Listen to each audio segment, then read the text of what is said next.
Boycott করো Bangladesh series. মৃত্যু মিছিলের প্রতিবাদে জয় শাহ বিসিসিআই এর কাছে চরম বার্তা।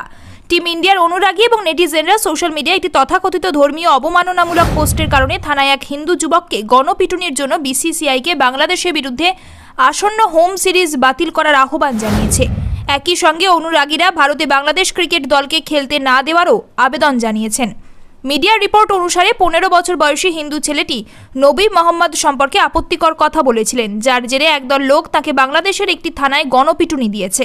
Human rights Congress for Bangladesh minorities এই ইস্যুতে সোশ্যাল মিডিয়ায় বিবৃতি জারি করে লিখেছে, বাংলাদেশের খুলনা শহরে একজন কলেজ ছাত্র উৎসব মণ্ডলকে ইসলামপন্থীরা কুপিয়ে হত্যা করেছে। তার বিরুদ্ধে অভিযোগ, তিনি বিবৃতি পোস্ট করেছিলেন যা সোশ্যাল মিডিয়ায় ছড়িয়ে পড়ে। ফরেনসিক প্রমাণ ছাড়াই তাকে পুলিশ আটক করেছিল।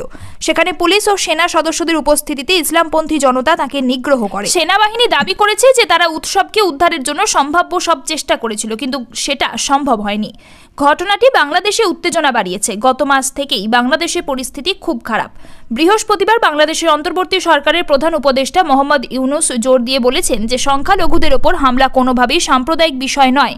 তবে বাংলাদেশের হিন্দু সংগঠন এবং মুসলিম সংগঠনগুলোর একাংশের দাবি, উৎসব মণ্ডল এখনও বেঁচে আছে, সে গুরুতর আহত, তার চিকিৎসা চলছে। পরিবার অবশ্য এখনও উৎসব মণ্ডলের দেহ পায়নি, ফলে সে কী অবস্থায় রয়েছে সেটা নিয়ে ধোঁয়াশা অব্যাহত। এই পরিস্থিতিতে গণেশ পুজোর আগের দিন এবং গণেশ পুজোর দিন বাংলাদেশে বিভিন্ন মন্দিরে হামলা হয়েছে। গণেশের মূর্তি ভাঙচুর করেছে ইসলামপন্থীরা। পাশাপাশি গণেশের শোভাযাত্রায় গণেশের মূর্তির ওপর তারা নোংরা জলও ফেলে দিয়েছে বলে অভিযোগ, যার প্রতিবাদ করতে গিয়ে উল্টে মারধর খেয়েছেন হিন্দু সম্প্রদায়ের বহু মানুষ।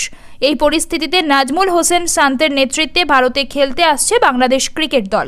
সম্প্রতি তারা পাকিস্তানের মাটিতে 2 টেস্টের সিরিজে পাকিস্তানকে 2-0 ব্যবধানে পরাজিত করেছে, যার ফলে বাংলাদেশ ক্রিকেট দল বর্তমানে আত্মবিশ্বাসে ভরপুর। তবে বর্তমানে ছন্নদ ছাড়া পাকিস্তান দল আর ভারতীয় ক্রিকেট টিম এক নয়।